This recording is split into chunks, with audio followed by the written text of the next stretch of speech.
Hello my dear student. और हम जो हैं फ्लावर स्टार्ट कर रहे हैं। फ्लावर में जो है आज हम पढ़ेंगे, जैसा दिख रहा है आपको, कि हम मैरीगोल्ड जो है गेंदा पढ़ने वाले हैं। ठीक है प्यारे विद्यार्थियों, क्या पढ़ने वाले हैं? गेंदा।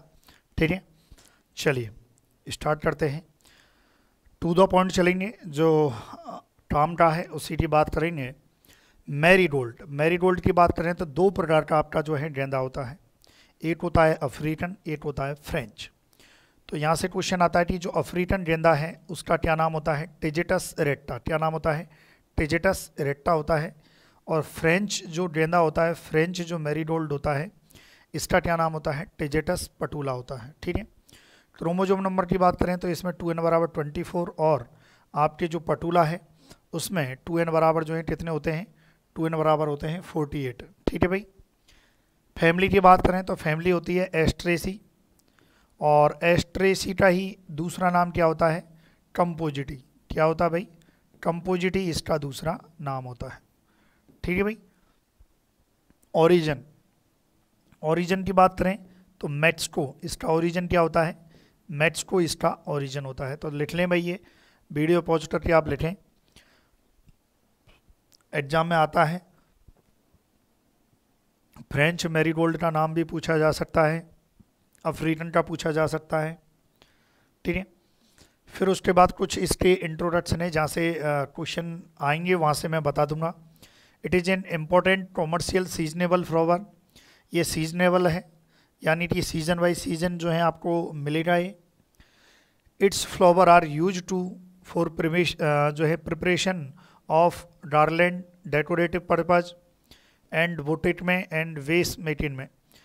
तो प्यारे विद्यार्थियों देखो, इसका जो फ्लावर है यहाँ से क्वेश्चन नहीं बनता, सीधी सी बात है। परफ्यूम में, बुटीक में, डेकोरेटिव में, इन सब में सजावट के रूप में सब इसमें यूज किया जाता है।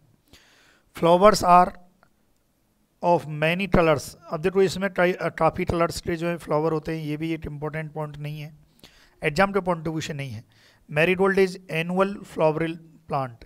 ये पूछा जा सकता है कि जो मैरीगोल्ड होता है वो वार्षिक होता है। एनुअल मतलब 8 वर्षीय आप कह सकते हो, है ना। जो आपका गेंदा होता है वो कैसा होता है? 8 वर्षीय जो है फ्लावर प्लांट होता है। It's leaves and flowers have medicinal purpose. ठीक है, मेडिसिनल प्रॉपर्टीज रखता है, कोई बड़ी बात नहीं है। It is use to prepare aromatic products. जो हैं एरोमेटिक मतलब आपके सुगंधित जो प्रोडक्ट हैं उनको बनाने में किया जाता है। तो यहाँ से देखो 80 क्वेश्चन आने लायक है, बाकी तो सब रामायण है। ठीक है, तो आप ओनली 80 सिंगल लाइन को लिख लें, marigold is an annual flowering plant. फिर उसके बाद वेरी इंपॉर्टेंट एक लाइन आती है, उसको सुने। देखो जो आपके जनरली ब्रिंजल होती है, टमाटो होता है, जो आपकी वेजिटेबल्स होती हैं, जब इनको ग्रो किया जाता है तो एक नेमेटोड होती है। नेमेटोड जो है एक माइक्रो ऑर्गेनिज्म होता है। वो नेमेटोड जो है, इसकी जो जड़ें होती हैं, जो वेजिटेबल्स होती हैं, उनकी जड़ों पर इफेक्ट पड़ता है। जड़ों पर जो है गांठें बना लेता है, नॉट्स बना लेता है। जड़ों में यदि गांठें बन जाएंगी तो प्रॉपर वे में वाटर का जो है न्यूट्रिएंट का अपटेक नहीं हो पाएगा। तो इसलिए एक जो गेंदा है, गेंदा एक वरदान साबित होता है। कैसे? हम गेंदा को, जैसे आपने ये तो 4 रो तो किसकी बो दी? आपने सोचो टमाटो की बो दी, तो आपने एक रो आपने किसकी बो दी? ये आप जो है गेंदा की, यानी कि मैरीगोल्ड की लाइन लगा दो। तो इसमें देखो डबल प्रॉफिट है, मैरीगोल्ड भी हो रहा है, 8 लगा दो, 2 लगा दो। इस मैरीगोल्ड से एक जो रसायन है, एक केमिकल जो है, सब्सटेंस निकलता है जो नेमेटोड को कंट्रोल करता है मृदा में। तो हम कह सकते हैं कि जो मैरीगोल्ड है is also intercropped with chilli, brinjal, tomato etc to protect them from the nematode attack. Nematode attack से जो है प्रोटेक्ट करता है। ये आपका फील्ड है, फील्ड में आपके इंटरक्रॉप का मतलब होता है एक साथ 2 फसलें लेना। ठीक है, तो ध्यान रखना है, वेरी इंपॉर्टेंट। ये क्वेश्चन आता है कि जो टमाटो होता है, ब्रिंजल होता है, इसमें नेमेटोड को यदि अटैक को कंट्रोल करना है तो आप जो है कौन सा जो है क्रॉप आप ग्रो करोगे? तो मैरीगोल्ड। इसके अलावा देखो जो आपका मैरीगोल्ड होता है, इसकी बहुत सारी स्पीसीज होती हैं, उसमें से एक स्पीसीज होती है टिजेटस सिग्नाटा। टिजेटस जो सिग्नाटा होता है उसमें ऑयल कंटेंट बहुत ज़्यादा होता है, इसलिए परफ्यूम इंडस्ट्री में भी बहुत ज़्यादा यूज है। तो सूटेबल फॉर परफ्यूम इंडस्ट्री। भाई ऑयल, एसेंशियल ऑयल कंटेंट ज़्यादा है तो परफ्यूम इंडस्ट्री में यूज हो रहा। क्रॉस पॉलिनेटेड है, भाई आप देखो क्रॉस पॉलिनेटेड होता है, मधुमक्खी टाफी द्वारा जो है इसका पॉलिनेशन होता है, मतलब एक प्लांट से जो है मेल फ्लावर से पॉलेंस जाते हैं फीमेल तक, ठीक है। फिर उसके बाद वॉलेटाइल, वॉलेटाइल होता है वाष्पशील, वाष्पशील तेल की जो मात्रा है वो भी इसमें फ्रेंच मैरीगोल्ड में वो 0.5 से 1.5% होती है, तो ये आप जो है नोट कीजिए। बाकी क्लाइमेट की बात करें तो देखो winter season is best suited and very low temperature and frost conditions are harmful. देखो नो डाउट विंटर या सर्दियों का सीज़न है वो बेस्ट माना जाता है, लेकिन ऐसा नहीं कि बहुत ही ज़्यादा लो टेम्परेचर हो जाए या पाला पड़ने लग जाए तो वो हार्मफुल रहेगा, ठीक है। तो यहाँ पर एक चीज़ याद रखना कि जो मैरीगोल्ड है एक विंटर सीजन क्रॉप है। क्या है? विंटर सीजन क्रॉप है, तो ये आप जो है नोट कीजिए। चलिए आगे बढ़े भाई। सॉइल की बात करें, सॉइल इतनी इंपॉर्टेंट नहीं है फिर भी देख लेते हैं। Sandy loam soil, sandy loam soil जो है इसके लिए बलुई चिटनी, जैसे आप कहते हो बलुई चिटनी। First ploughing is done with cultivator and then soil remained open in sunlight for 5 to 6 days। इसमें ये कह रहा है भाई जब आप बुवाई कर रहे हो, जब आप सोइंग करते हो तो आप थोड़ी सी सावधानियां बरतो। जैसे आप क्या करो, कल्टीवेटर से बहुत बढ़िया एकदम आप प्लॉइंग करो, जुताई करो, तो जुताई के बाद जो है खेत को थोड़ा सा खुला छोड़ दो 5 से 6 दिन।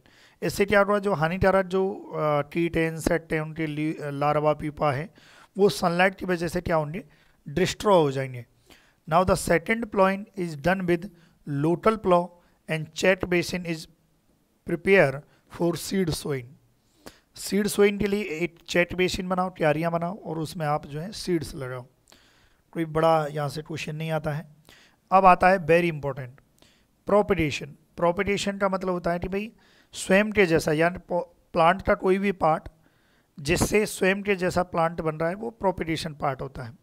तो प्रोपेगेशन पार्ट में बात करें तो सीड, मैरीगोल्ड में जो मेनली जो कॉमर्शियल जो प्रोपेगेशन होता है वो होता है सीड से, सीड को ग्रो करो। जब सीड है तो सीड रेट भी होगी, तो इसकी जो सीड रेट होती है वो 1.25 kg per hectare seed rate ली जाती है, ठीक है भाई।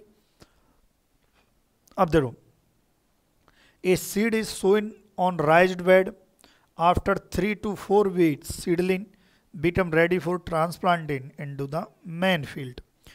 इसमें ये कहना चाह रहा भाई जब आपने सीड लिया ना, उसको आप चाहो तो नर्सरी में लगा सकते हो।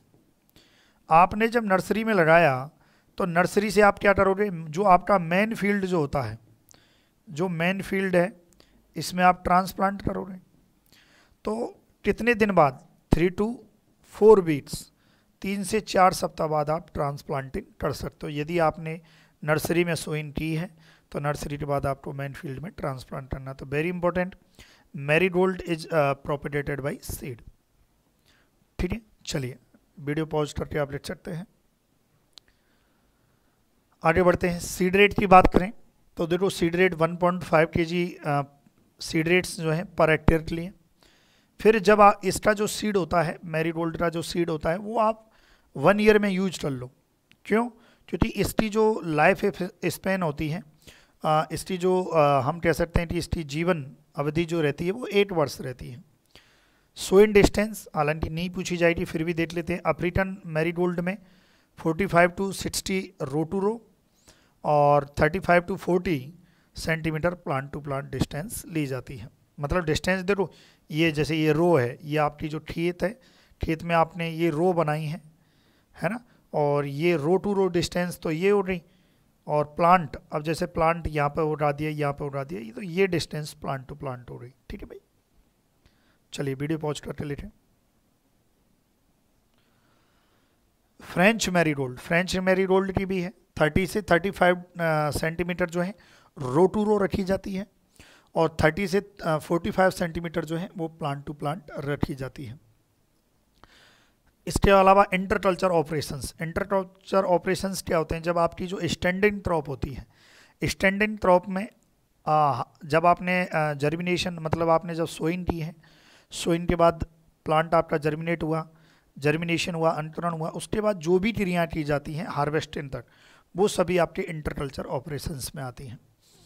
देखो इसमें एक तो वीडिंग एंड होइंग, निराई गुड़ाई की जाती है और खरपतवार को हटाया जाता है, जो 45 डेज सॉरी 25 डेज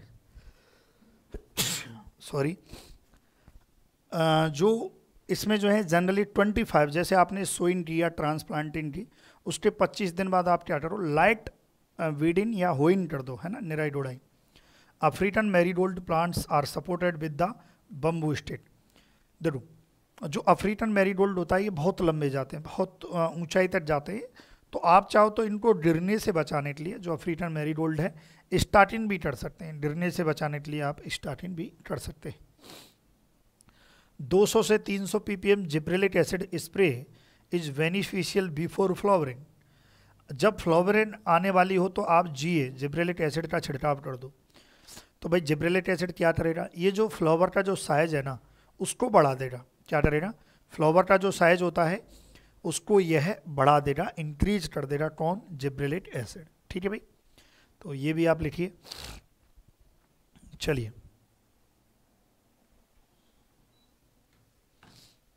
आगे बढ़ते हैं।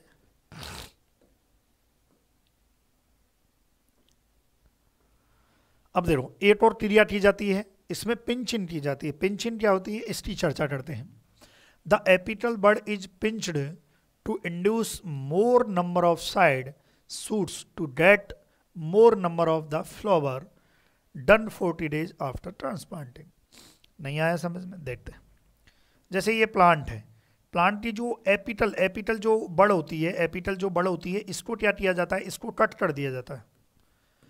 अब इसको जो एपिटल जो बड़ होती है, इस जो टॉप मोस्ट जो बड़ होती है जहाँ से फ्लावर निकलेगा उसको कट कर दिया जाता है। कट करने के पीछे पर्पज क्या होता है, जो साइड ब्रांचेज होती हैं वो ज़्यादा आ जाएं, और जब साइड ब्रांचेज ज़्यादा आ जाएंगी तो नंबर ऑफ फ्लावर्स भी ज़्यादा आ जाएंगे, और नंबर ऑफ फ्लावर्स जब ज़्यादा आ जाएंगे तो मार्केट में वैल्यूज भी ज़्यादा रहेगी। और ये जो किया जाता है ये 40 डेज आफ्टर ट्रांसप्लांटिंग, है ना, जब आपने ट्रांसप्लांटिंग किया उसके 40 दिन बाद आप ऐसा कर दो। ठीक है, टॉप मोस्ट जो है पिंचिंग, जैसे चने में भी की जाती है, चने में निपिन कहते हैं उसे, है ना। तो ये लिखें। चलिए आगे बढ़ते हैं। अब इसकी जो है कुछ वेराइटीज देख लेते हैं, अफ्रीकन मैरीगोल्ड और आपके फ्रेंच मैरीगोल्ड की। पहले तो दोनों में 2-4 अंतर हैं वो देखेंगे, फिर वेराइटी देखेंगे। अफ्रीकन मैरीगोल्ड टिजिटस इरेक्टा होता है, ह्यूज प्लांट, बहुत बड़ा, ह्यूज मतलब होता है बहुत बड़ा, है ना। विड फ्लावर होता है, जब ये प्लांट ही बहुत बड़ा है, और आप देखो स्टार्टिंग सहारे की भी ज़रूरत इसलिए पड़ रही थी क्योंकि ये बहुत बड़ा हो जाता है। और बिग फ्लावर, है ना, इसका जो फ्लावर होता है, जब प्लांट भी बड़ा है तो इसका फ्लावर भी बहुत बड़ा आता है, इसलिए सहारे की ज़रूरत पड़ती है। फ्लावर कलर कैसे आते हैं, जनरली देखा जाए तो अफ्रीकन मैरीगोल्ड में जो फ्लावर कलर होते हैं वो येलो होते हैं। Only grown for commercial purpose, इसका यूज जो है कॉमर्शियल पर्पज के लिए किया जाता है, जनरली देखा जाए तो कॉमर्शियल पर्पज में किया जाता है। फ्रेंच मैरीगोल्ड की बात करें, टिजिटस पटूला होता है, शॉर्ट यानी कि ये छोटे होते हैं, इनकी तुलना में ये हाइट में छोटे होते हैं। हाइट में छोटे हैं तो इसमें जो फ्लावर आता है वो स्मॉल आता है, इसमें बड़ा आता है तो इसमें छोटा आता है। फ्लावर कलर की बात करें, वहाँ येलो होता है, यहाँ पर ऑरेंज, रेड और मिक्स्ड। आप देखो कई जो मैरीगोल्ड होते हैं उसकी वैरायटी बहुत प्रकार की आती हैं, जिसमें कई बार जो है आपने देखा होगा बहुत सारे जो हैं कलर के जो हैं फ्लावर लगे होते हैं। ठीक है भाई, अब इसकी वैरायटी देख, अब देखो ये जो फ्रेंच हैं अब ये छोटे हैं, देखो ये स्मॉल हैं, शॉर्ट हैं, स्मॉल फ्लावर हैं, तो इसको हम जो है पॉट में, जो आपका पॉट है, बेड्स है, गार्डन है, जैसे आपके घर में यदि आप लगा रहे हो तो आप ये लगाओ, फ्रेंच मैरीगोल्ड लगाओ, है ना, छोटा मोटा गार्डन है तो वहाँ ये लगाओ। कॉमर्शियल पर्पज के लिए जैसे आप विदेशों में भेजते हो या किसी अन्य सिटी में भेजना चाहते हो तो आप कॉमर्शियल पर्पज के लिए अफ्रीकन मैरीगोल्ड लगा सकते हो। वैरायटी की बात करें, क्राउन ऑफ गोल्ड होती है, स्पन येलो होती है, येलो फल की होती है, ठीक है। और भी देखते हैं आगे, इसको पहले वीडियो पॉज करके इसको लिखो आप, फिर और देखते हैं, ठीक है। देखो और क्या है, इधर आ जाओ। येलो स्टोन है, ऑरेंज हवाई है, पूसा बसंती है, पूसा नारंगी है और पूसा बहार है। ये तो किसकी हुई, अफ्रीकन की हुई। अब आ जाओ फ्रेंच की, बटर स्कॉच है, गोल्डी है, रस्टी रेड है, लेमन जैम है, रेड चेरी है, येलो बॉय है, सोफिया है और स्कारलेट विच है। ये सभी जो हैं किसकी होती हैं, तुम्हारे फ्रेंच की होती हैं, ठीक है भाई। बाकी अदर वेराइटी की बात करें तो नडेट है, अर्का अर्नी है, पूसा अर्पिता है, क्लाइमेक्स है, गोल्डन जुबली है। वेरी इंपॉर्टेंट, गोल्डन जुबली का थोड़ा याद रखना। और भी ये सभी वैरायटी जो है आपको याद रखनी है, इसको लिखिए वैरायटी को, ठीक है भाई। चलिए, वैरायटी हो रही, फिर उसके बाद आपके हार्वेस्टिंग यील्ड की बात कर लेते हैं थोड़ा, हालांकि यहाँ से पूछा नहीं जाएगा। Flowers are ready to be harvested after 60 to 45 days. 60 से 75 दिन बाद जो है आप हार्वेस्ट कर सकते हो। हार्वेस्ट का मतलब पूरा पौधा नहीं, फ्लावर, क्योंकि हमारा मेन पर्पज क्या है, फ्लावर निकालना। Remain fresh on plants for 2 to 3 month, है ना। आप हार्वेस्ट करना स्टार्ट करो, 3-4 मंथ तक आप हार्वेस्ट करते रहो, जो जो फ्लावर बड़े होते जाएं उनको हार्वेस्ट करते रहो। एवरेज यील्ड की बात करें तो फ्रेंच मैरीगोल्ड की 80 से 100 क्विंटल प्रति हेक्टेयर जो हैं फ्लावर्स प्राप्त होते हैं, और अफ्रीकन के थोड़े से ज़्यादा होते हैं, क्योंकि अफ्रीकन मैंने बताया ना, अफ्रीकन का जो फ्लावर साइज होता है वो बड़ा होता है ना। तो बड़ा होता है तो इसका अफ्रीकन का जो है जो यील्ड है, जो उपज है, वो भी प्राप्त ज़्यादा होगी, ठीक है भाई। हाँ, ये लिख लें आप, वीडियो पॉज करके लिखें पहले। फिर आ जाइए इंसेक्ट में। इंसेक्ट में वाइट फ्लाई होती है जिसको कंट्रोल किया जाता है मेलाफ्थियोन से, कोई बड़ी बात नहीं है। जैसिड एफिड होता है जो सेल सैप, ये रस चूसते रहते हैं। डिजीज होती है, डिजीज एक पाउडरी मिल्डू होती है ना, जो लीव्स होती हैं उस पर पाउडर सा जमा हो जाता है। और पाउडरी मिल्डू का यदि आपको कंट्रोल करना है तो इसका कंट्रोल भी कर सकते हैं, वो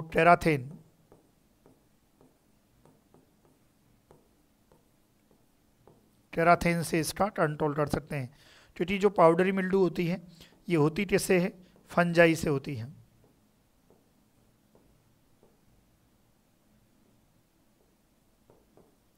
ठीक है। फंजाई से होती है, फंगस से होती है। तो ये टेराथेन क्या है, ये फंजीसाइड है, कपटनाशी होता है, ठीक है। इससे आप कंट्रोल कर सकते हो, ठीक है भाई।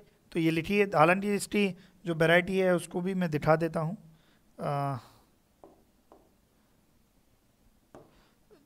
ये पाउडरी मिल्डू को दिखा देता हूँ थोड़ा सा। ये देखो, ये होती है आपकी पाउडरी मिल्डू, है ना,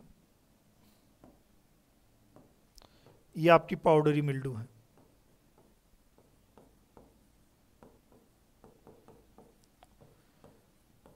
ठीक है भाई।